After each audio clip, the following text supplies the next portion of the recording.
Hi kids! Welcome to Teacher Beth Class TV.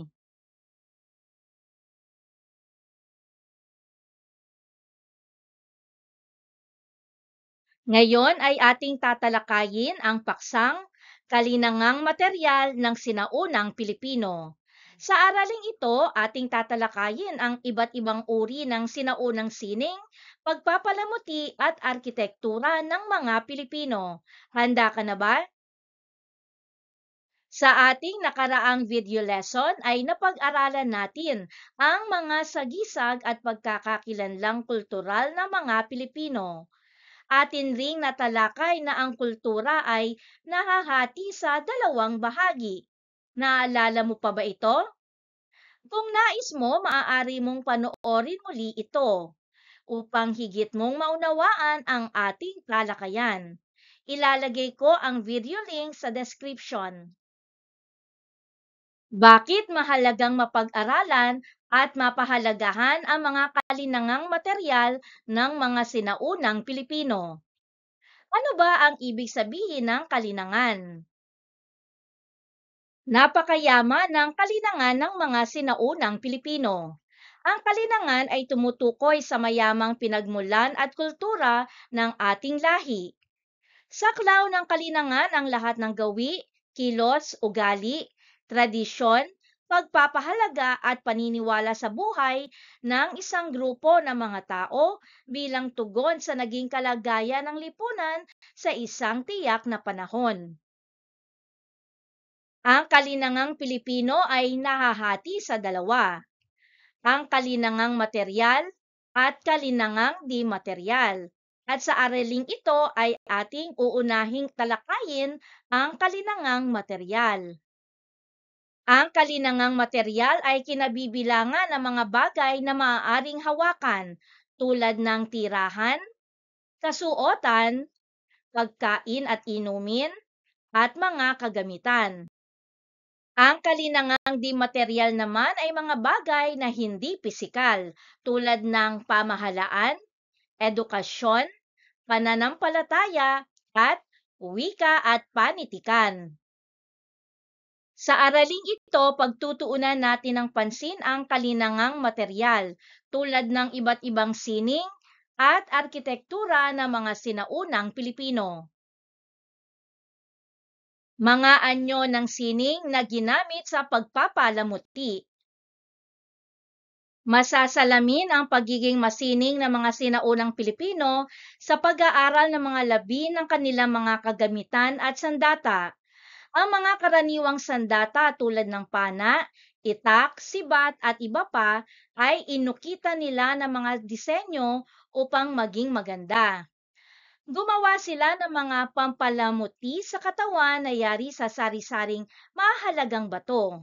Natuto rin silang umukit ng larawan sa buto, sa kahoy o sa garing o ivory, o maging sa mga sungay ng hayop na ginagamit nilang pandekorasyon sa kanilang mga bahay. Nagsusuot sila ng mga damit na may burda at may sari-saring kulay. Ang mga ganitong uri ng kasuotan ay patuloy pa ring makikita sa ilang lugar sa bansa. Bahagi rin ng palamuti sa katawan ang paglalagay ng tattoo na nagsisilbi ring tanda ng kanilang kagitingan sa pakikidigma. Ang may pinakamaraming bilang ng tattoo ay itinuturing na pinakamagiting sa lahat. Ang ating mga sinaunang ninuno sa Kabisayaan ay may kaugalian ng pagpapaganda ng ngipin sa pamamagitan ng pagkakabit ng ginto bilang alahas o palamuti na tinatawag na pusad o halop. Makikita rin ang pagiging masining ng mga sinaunang Pilipino sa kanilang kasuotan. Noong una, ang damit na isinusuot ng ating mga ninuno ay yari sa pinatuyong balat ng hayop at balat ng kahoy. Sa paglipas ng panahon, nagbago ang kanilang pananamit. Sa kalalakihan ay gumagamit ng kangan o pang-itaas na kasuotan na walang manggas at kwelyo. Bahag naman ang tawag sa kanilang kasuotang pang-ibaba. Ang putong ay nagsisilbing panakip sa kanilang mga ulo. Ang kababaihan naman ay nagsusuot ng baro at saya. Sa Kabisayaan, tinatawag na patayjong ang saya. Wala pang tsinelas noon kaya't nakayapak lamang sila. Ang mga kababaihan ay nagsusuot ng mga alahas gaya ng kwintas, pulseras, singsing at hikaw. Tinatawag na kalumbiga ang alahas na isinusuot ng kababaihan na kahawig ng pulseras sa ngayon. Ang mga sinaunang Pilipino ay may alam din sa larangan ng arkitektura. Makikita ito sa mga estruktura ng kanilang mga bahay katulad ng bahay kubo na yari sa magagaang na materyales tulad ng kugon, sawali, kawayan at pawid dahil na rin sa mainit na klima na mayroon ang Pilipinas. Bago matutuhan ng ating mga ninuno na gumawa ng bahay, sanay sila sa pamumuhay na nomadiko. Wala silang permanenteng tirahan. Kung saang lugar may makuhang pagkain, doon sila pansamantalang humihinto o naninirahan. Kaya naman ang mga yungib o kuweba ang kanilang unang naging tirahan o tahanan. Sa paglipas ng panahon, nang matutuhan ng ating mga ninuno ang magsaka, mangisda, magmina at mag-alaga ng mga hayop, ay natutuhan din nilang gumawa ng sariling tahanan. Ang katangian ng kanilang tahanan ay nakabatay sa lugar ng kanilang tinitirhan. Ang mga bahay ng mga tausug sa Sulu at Samal ay karaniwang nakatayo sa mga pampang ng dagat o sa ibabaw ng tubig. Matataas ang mga haligi at poste nito upang hindi maabot ng tubig. Samantalang sa mga pamayanan ng Ilongot at Kalinga, matatagpuan ang mga bahay sa itaas ng punong kahoy upang magbigay ng proteksyon sa posibleng paglusob ng mga kaaway at mababangis na hayop. Ang mga bahay sa bahaging Batanes at isla ng Babuyan ay yari sa bato. Mababa lamang at may maliliit na mga bintana. Ang disenyo ng mga bahay na ito ay iniangkop sa topografiya ng lugar upang maging pananggalang sa madalas na pagdaan ng malalakas na bagyo. Ang mga bahay naman sa kapatagan ay karaniwang may mataas na haligi, matulis at may mataas na bubong at hagdan. Ito ay may malalaking bintana sa bawat silid upang madaling makapasok ang sariwang hangin at liwanag ng araw. Ang ilalim ng tahanan ay ginagawang imbaka ng palay, prutas at gulay. Ito rin ay nagsisilbing tirahan ng kanilang mga alagang hayop. May batalan ito na ginagamit bilang paliguan. Ang kanilang mga hagdan ay di permanente para kapag umalis sila ng tahanan at bago matulog sa gabi ay maaari nila itong tanggalin upang hindi makapasok ang masasamang loob. Matatagpuan naman sa Mindanao, partikular sa pamayanan ng mga Maranao, ang malalaking bahay na may mataas na kisame at may iisang silid na tinatawag na torogan. Ang mga nasa mataas na antas lamang sa lipunan sa Mindanao, tulad ng mga sultan ang maaaring tumira sa isang torogan. Tinatawag na panolong ang disenyong iniukit sa torogan ng mga Maranao at dahilan kung bakit natatangi ang arkitektura ng torogan.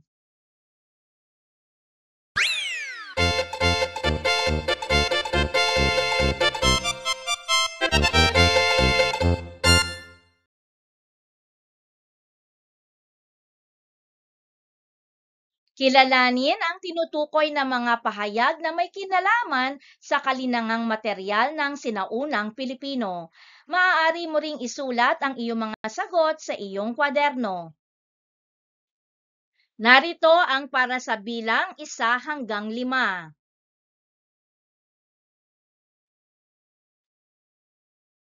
Alamin nga natin kung tama ang iyong mga sagot.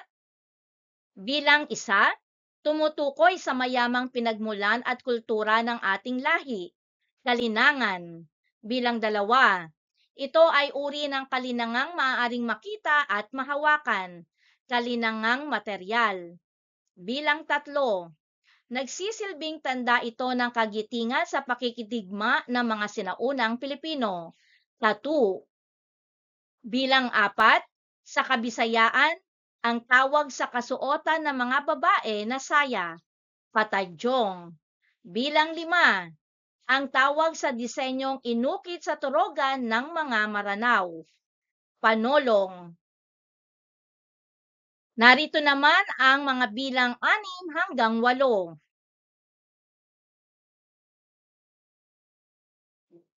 Ngayon ay alamin natin kung tama ang iyong mga sagot. Bilang 6, tawag sa maringal na bahay ng mga maranaw na kadalasang malaki, may iisang silid at mataas ang kisame, torogan. Bilang 7, bahagi ng bahay ng mga sinaunang Pilipino na kadalasang ginagamit bilang paliguan, batalan. Bilang 8, ito ay kaugalian na pagpapaganda ng ngipin sa pamamagitan ng pagkakabit ng ginto bilang palamuti, pusad o halop. Narito naman ang para sa bilang 9 hanggang 12.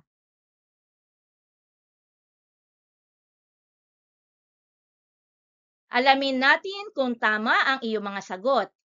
Bilang 9, tawag sa nagsisilbing panakip sa ulo ng mga sinaunang kalalakihan, putong. Bilang 10, ito ang pang-itaas na kasuotan ng mga sinaunang kalalakihan, kangan. Bilang 11, tawag sa alahas na isinusuot ng kababaihan na kahawig ng pulseras ngayon, kolumbiga. Bilang 12, ang tawag sa kasuotan ng mga sinaunang kababaihan, baro at saya. Para sa bilang 13 hanggang 16.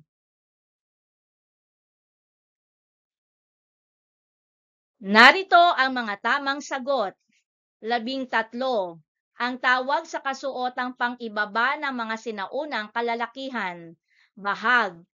14, karaniwang yari ang mga bahay na ito sa magagaang na materyales, bahay kubo.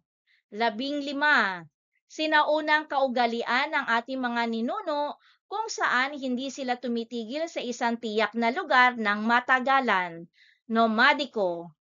Bilang 16, ang mga bahay sa mga lugar na ito ay kadalasang yari sa bato, mababa lamang at may maliit na bintana, Batanes.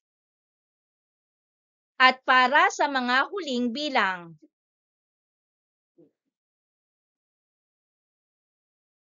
Narito ang mga tamang sagot. 17, dito itinayo ang mga bahay upang proteksyon sa mga mababangis na hayop. Itaas ng punong kahoy. 18, ito ang mga bagay na hindi pisikal tulad ng pamahalaan, edukasyon, pananampalataya, wika at panitikan. Kalinangang di materyal. 19, ang tawag sa ilalim ng bahay na ginagawang imbakan ng palay o gulay at nagsisilbi ring tirahan ng mga alagang hayop, silong. At sa 20 naman, bahagi ng bahay na tinatanggal kung aalis ng tahanan at bago matulog, hagdan.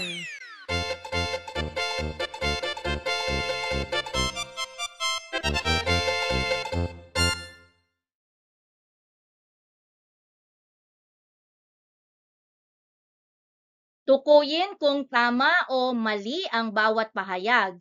Kung ito ay mali sa lungguhitan ang maling salita at itama ito. Maaari mo ring isulat ang iyong mga sagot sa iyong kwaderno. Makikita ang pagkamalikhain ng ating mga ninuno sa uri ng kanilang tahanang iniangkop sa uri o lugar o kapaligirang kanilang tinitirhan. Tama!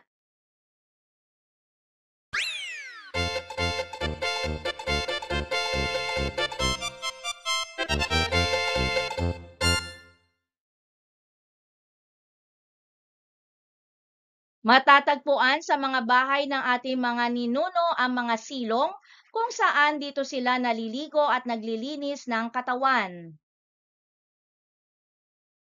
Mali. Ang maling salita ay silong. Batalan ang lugar kung saan naliligo at naglilinis ng katawan ang ating mga ninuno.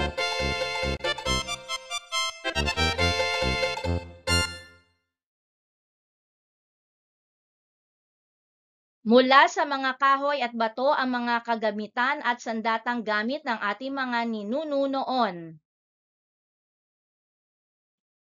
Tama.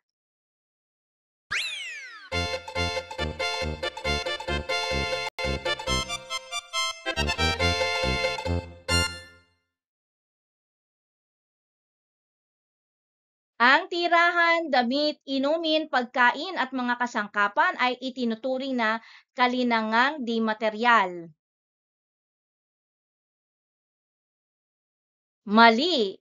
Ang maling salita ay kalinangang di materyal. Ang mga tirahan, damit, inumin, pagkain at mga kasangkapan ay mga kalinangang materyal.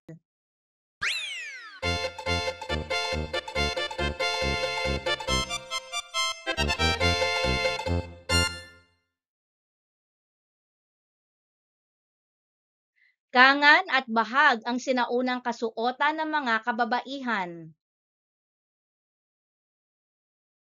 Mali. Hindi kangan at bahag ang kasuotan ng mga kababaihan, kundi baro at saya.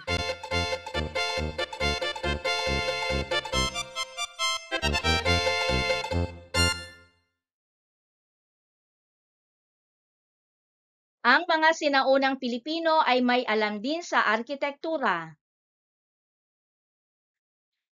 Tama.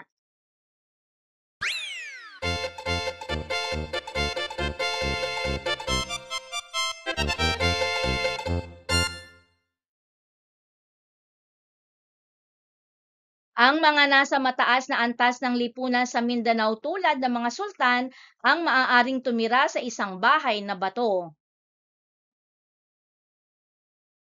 Mali. Hindi ito bahay na bato, kundi torogan.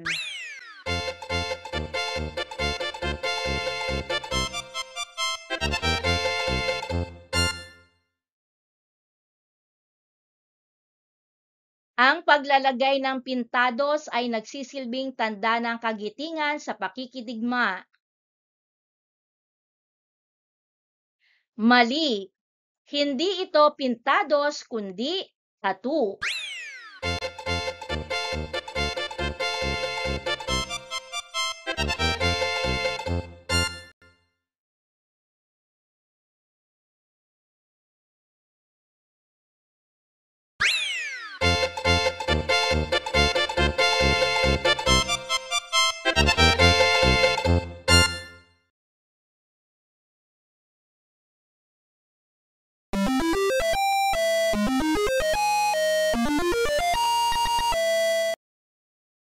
Thank you for joining me. Let's learn, play, and grow together. Teacher Beth Class TV. Subscribe, like, and share. Thank you.